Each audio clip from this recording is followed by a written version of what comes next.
په دنیا کې هغه انسانان چې د 1990 کال نه تر 2012 کال پورې پیدا شوي هغوی ته د جنزي نسل ویل کیږي. که تاسو کې هم څوک د همدې کلونو ترمنځ پیدا شوي نو تاسو هم د جنزي نسل په ډله کې راځئ.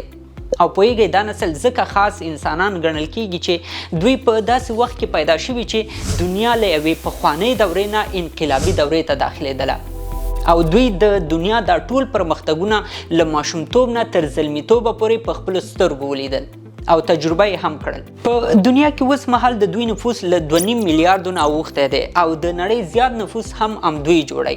خو خبره همدلته نه خلاصیږي. دا نسل که د تیرو ټولو نسلونو په نسبت زیات سهولتونه او فرصتونه لري نو په عین حال کې د نورو پخوانیو ټولو نسلونو په نسبت له ډیرو مصیبتونو، کړاوونو او چلنجونو سره هم مخ دی.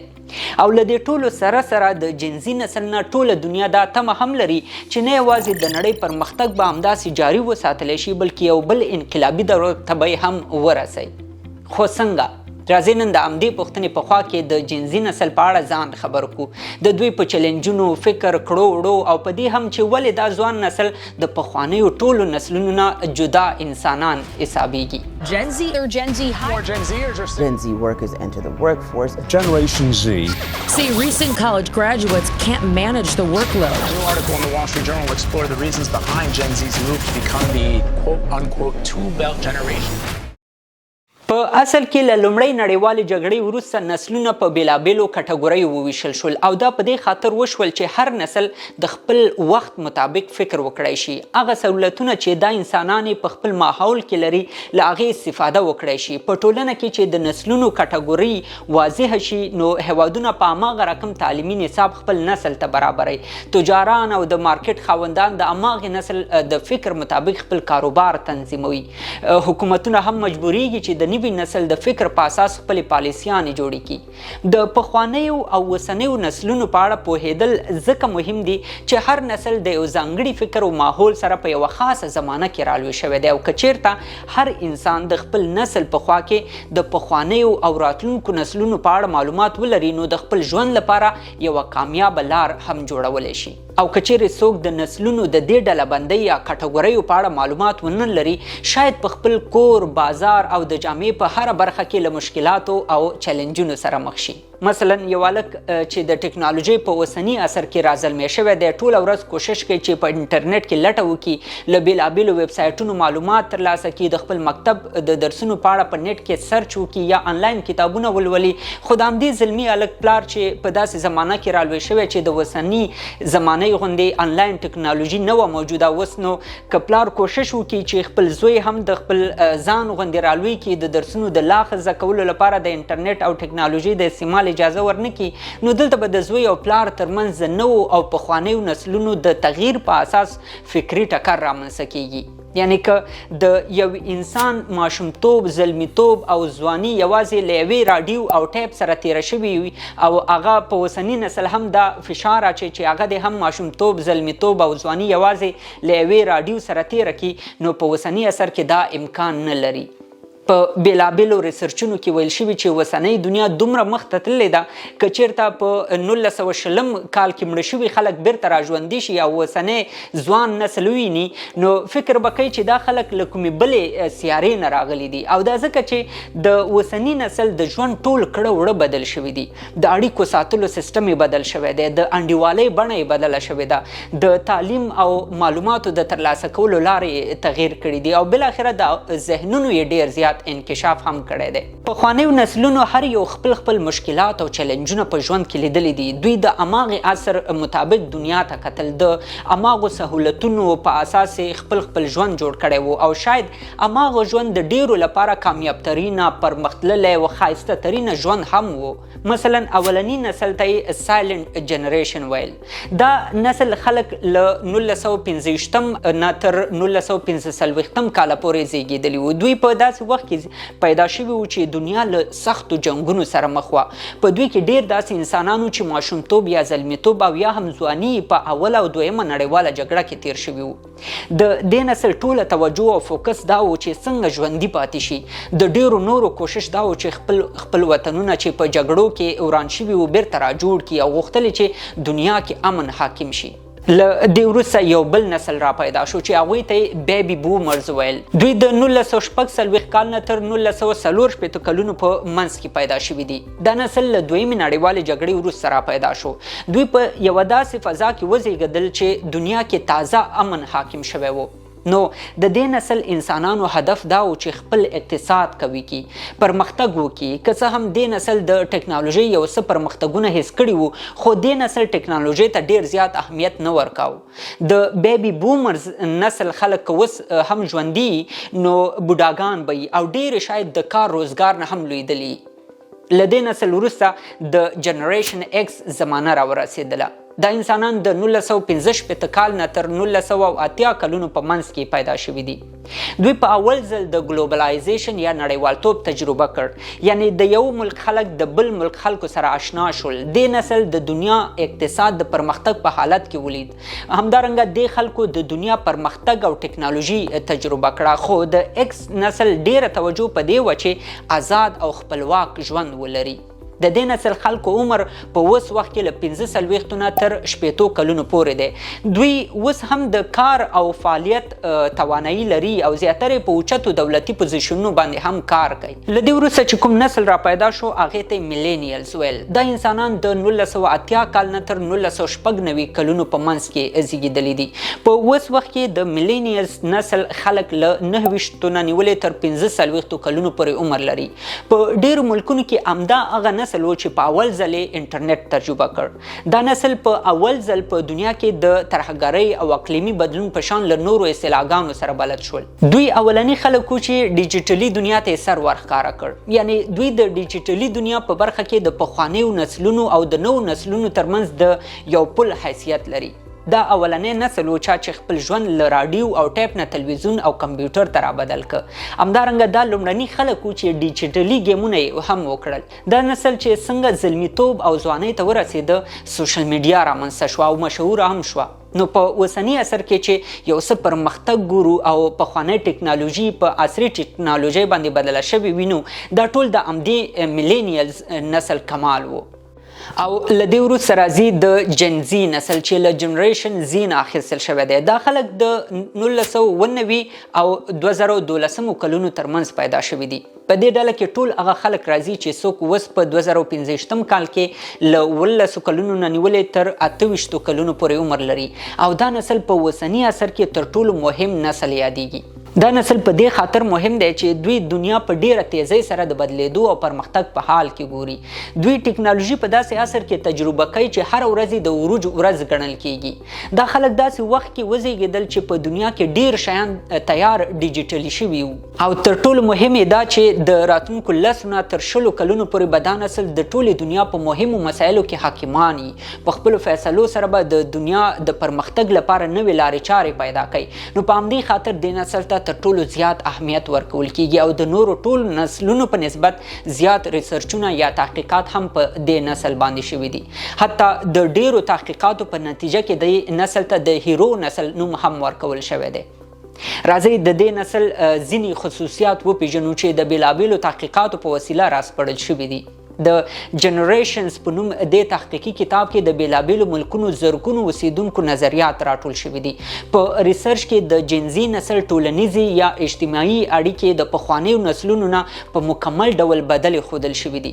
وای دا نسل کوشش کوي چې زیاتره وخت له ملګرو، خپلوانو او نورو خلکو سره په آنلاین ډول اړیکې وساتي. که نوي ملګري هم پیدا کوي نو د سوشل میډیا له لارې پیدا کوي.